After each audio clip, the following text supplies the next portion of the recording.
On est ici au début du 6e spécial. C'est le premier d'à peu près 12 spéciales assez courtes. Il n'y a rien qui est plus que 7 km de longueur. Pat et Antoine, les deux, je connais bien. Puis je pense qu'ils vont échanger les temps encore. Ils vont ajuster leur vitesse. Mais le rallye, ça serait vraiment les dernières 5 spéciales de la journée. J'espère que les deux voitures seront toujours dans la compétition parce que ça va être une bonne bataille. Nathalie a été la copilote de ces deux champions vers le titre. Et la question qu'on lui pose le plus souvent, c'est lequel des deux est le plus rapide? Peut-être se doit-elle d'être diplomate ou simplement qu'elle ne le sait pas. Plusieurs pilotes de rallye sont effectivement très rapides, mais ces deux-là sont au sommet de leur talent et savent comment gagner un rallye. Ils vont à un rythme très soutenu et comparent ensuite leur temps à celui de leurs rivaux. Ils s'ajustent, freinent un peu plus tard, prennent un virage un peu plus large. De cette manière, le rythme continue à augmenter jusqu'à ce qu'un des deux sorte de la route ou ralentisse, laissant le premier loin devant le reste des compétiteurs. Il est très rare de voir un duel de cette sorte aller jusqu'à la fin. Habituellement, un des deux connaîtra des problèmes et l'autre remportera l'épreuve.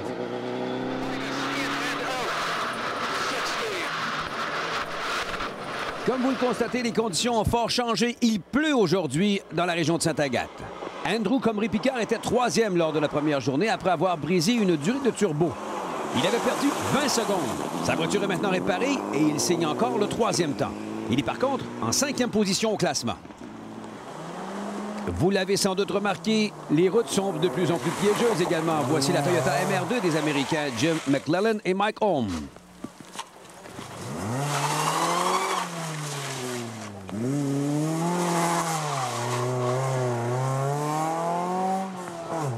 David Legault continue d'impressionner. Il est à seulement 8 secondes d'ACP en 6e position. Mark Williams et Jeff Secor en action. Et comme vous allez voir, le courrier ne passera pas lundi matin.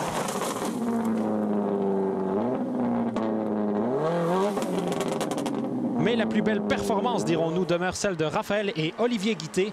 Vous voyez plutôt, encore une fois, donc des conditions très glissantes pour cette journée du samedi au défi.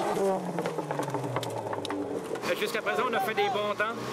On est arrivé dans une 90 à gauche en embarquant sur l'asphalte et on a dérapé un peu trop. On a sorti la roue arrière droite. On a fait du top.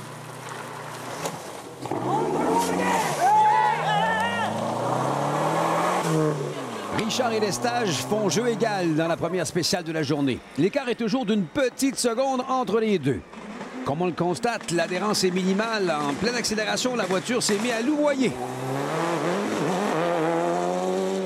Ici, dans la spéciale Montpellier, l'équipe Subaru s'aperçoit que leurs notes ne sont pas tout à fait parfaites. Et ça leur coûtera 4 secondes s'ils portent l'avance de la Hyundai à 5 secondes maintenant.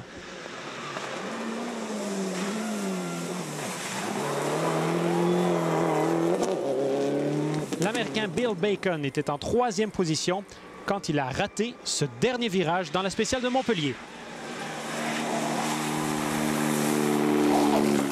Mais avec l'aide des pompiers de Montpellier, il est de retour sur la route en 14e place. L'accident de Bacon fait grimper Mathieu Lestage d'un rang. Il est maintenant 3e.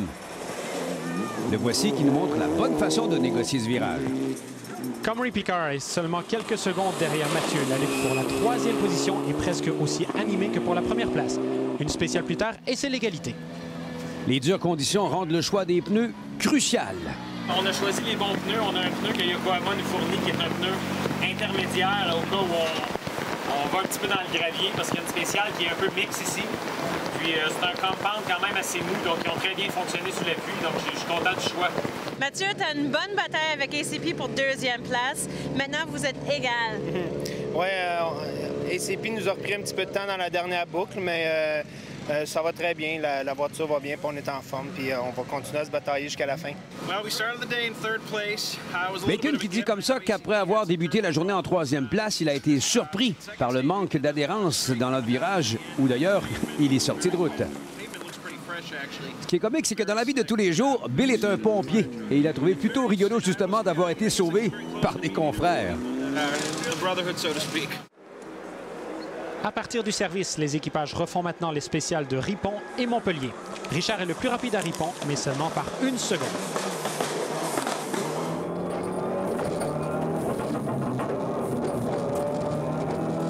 Et parlant de secondes, Antoine va en gagner une autre dans la prochaine spéciale. C'est une lutte très acharnée. Pat gagne une spéciale et Antoine est plus rapide sur la prochaine. Après 13 étapes chronométrées, la marge entre les deux n'a jamais été de plus de 5 secondes.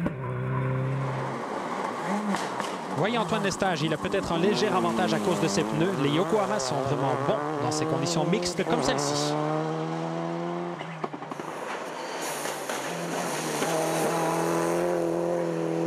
On a vu que Richard en a arraché un peu dans ce virage.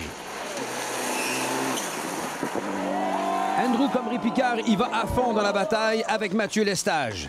Il était à égalité après 8 spéciales. Mais Comrie-Picard a maintenant 4 secondes d'avance après cette 9e étape. Mathieu est loin de lancer la serviette et la bataille pour une place sur le podium se poursuit. Voici Lestage.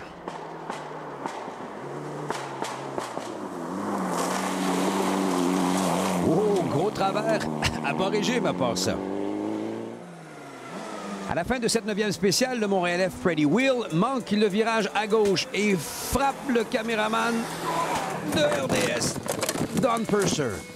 Une voiture de rallye en perte de contrôle peut atterrir n'importe où. On souhaite un prompt rétablissement à Don. Voici le classement après 9 spéciales. Les deux meneurs continuent de s'échapper du reste du peloton.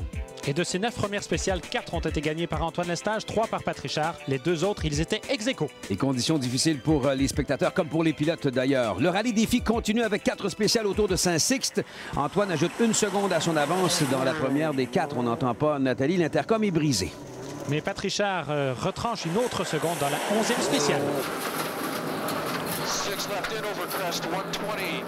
À ce stade du rallye, l'avance du pilote Hyundai est de 7 secondes, mais ça ne durera pas.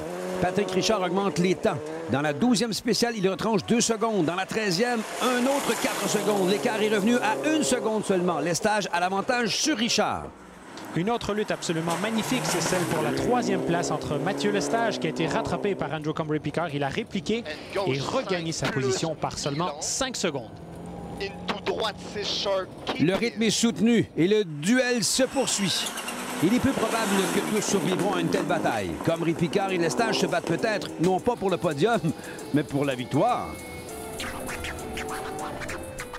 Voici le classement après 13 étapes. Antoine mène par 2 secondes, mais quelque chose ne tourne pas rond avec son moteur. Mathieu Lestage tient bon en 3e position par 5 secondes sur Comrie-Picard, mais la route est encore longue. On est au service, on a quand même encore notre avance sur Pat, mais c'est juste 2 secondes. On a perdu un peu de temps parce qu'on a quelques problèmes avec la voiture. On a de la misère avec le chauffage dans la voiture. À cause de ça, Antoine ne peut pas voir.